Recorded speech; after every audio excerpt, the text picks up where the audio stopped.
Brought to you by Nova शुद्ध घी। जब जब खाए दिल खुश हो जाए, सदियों का नोवा शुद्ध देसी घी, सपना स्वस्थ भारत का। I love घी। वीरेंद्र सिंह के छोरे के खिलाफ तना तीन कैंडिडेट खड़े कर दिए।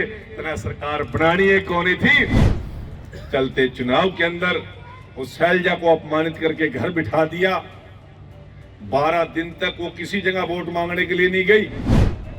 और नीरज शर्मा उसका आगे लिखट गया एमएलए था वो भी फरीदाबाद में बयान दे रहा 50 वोट ले आओ नौकरी ले दो। क्यों भाई सेल लग रही है। और एग्जिट पोल तो मानना भी पिछली बारी 75 पार दिखाया था, हम 40 पर रुक गए थे आका यार।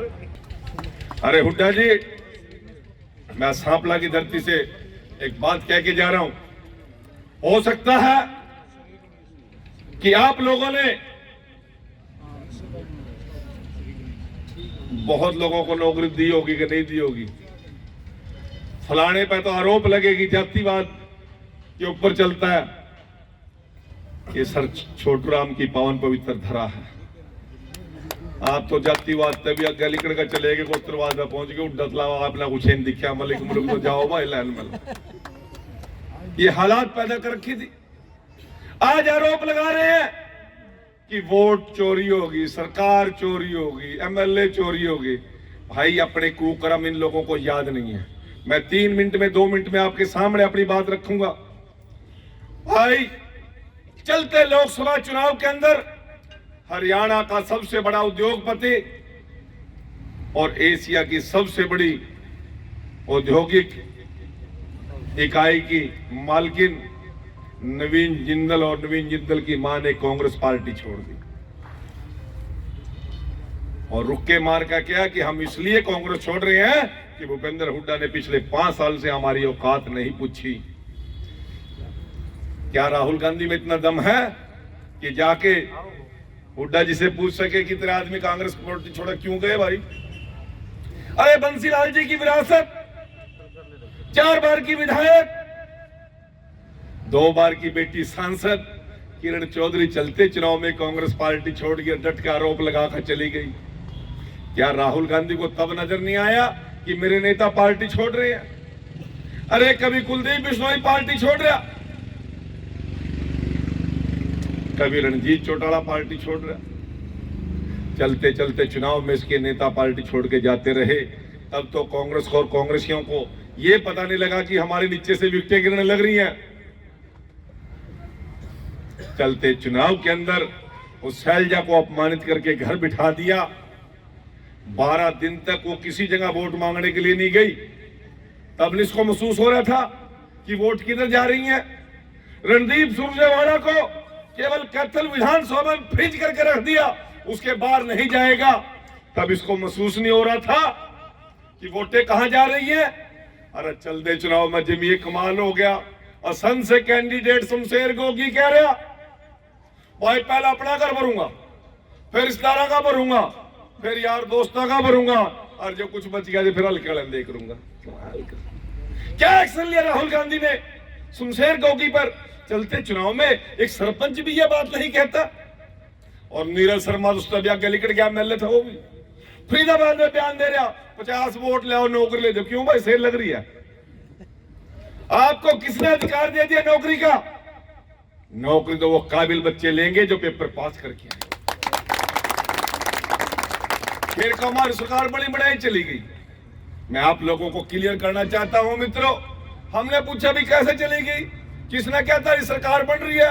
कहा जी सर्वे कह रहा था, एग्जिट पोल कह रहा था। और एग्जिट पोल तो मानना भी पिछली बारी 75 पार दिखाया था, हम 40 पर रुक गए थे आका यार। तो हम एग्जिट पोल के चक्कर में घोड़े बुला लिए, जलेबी तल दी, भंडारे ला लिए, पागल हो तुम। अरे 1 साल तक इनको नहीं पता लगा।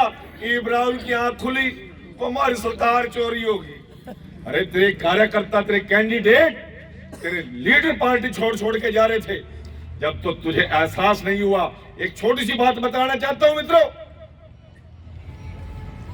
10 तारीख को 3 बजे माननीय मनोहर लाल जी ने मुझे मैसेज दिया, मैं रोहतक में था, कि बेदी जी इस बार आपका हल्का बदल रहे हैं, आपको नरवाना से चुनाव लड़ाएंगे।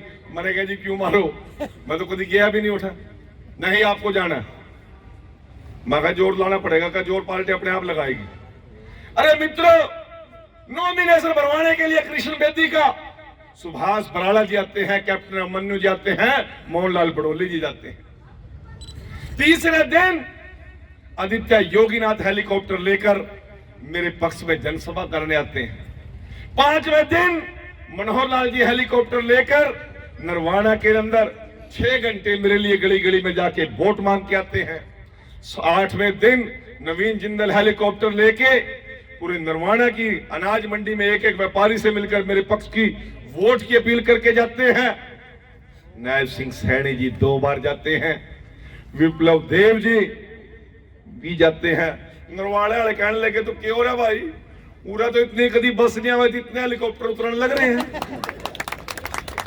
बीजेपी तो इतनी गंभीरता से चुनाव लड़ रही थी, और जो मेरे सामने कांग्रेस का कैंडिडेट था वो सरसा लोकसभा में सीट पड़ती है। शैलजा जी एक दिन भी उसके लिए वोट मांगने के लिए नहीं आए। भूपेंद्र हुड्डा नहीं गया, दीपेंद्र हुड्डा नहीं गया, रणदीप सुरजेवाला नहीं गया। वो हमारी सरकार चोरी होगी, पसीने में तो बदबू आवे, किसी का तुम जाकर राजी नहीं। बाप बेटा बस हम सरकार बन गई, सरकार बन गई, तो हम सरकार बना लोगे, हम बेले बैठे हैं के भाई नो कोने बनने दे भाई। ये पसीना बहाना पड़ेगा, मजदूर के दरवाजे जाना पड़ेगा, कार्यकर्ताओं नेताओं का सम्मान करना पड़ेगा, तब जाके सरकार बना करती है।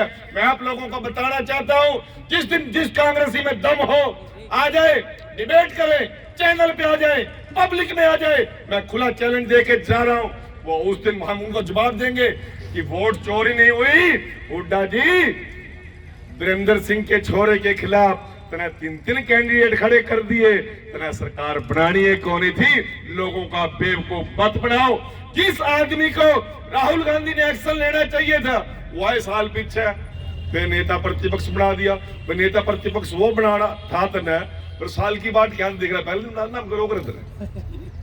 मित्रों, कांग्रेस की ना नीति ठीक है, ना नीयत ठीक है, ना नेता ठीक है। और आखिरी बात कह के जा रहा हूं, ये भारतीय जनता पार्टी है, ये नायब सिंह सैनी जैसे कार्यकर्ताओं को मुख्यमंत्री कुर्सी पर पहुंचाती है, ये मनोहर लाल जी जैसे कार्यकर्ताओं को मुख्यमंत्री कुर्सी पर पहुंचाती है। भाई किसी की दिहाड़ी नहीं मार दी, ये उदयभान की दिहाड़ी भाई देखा जा रहे हैं।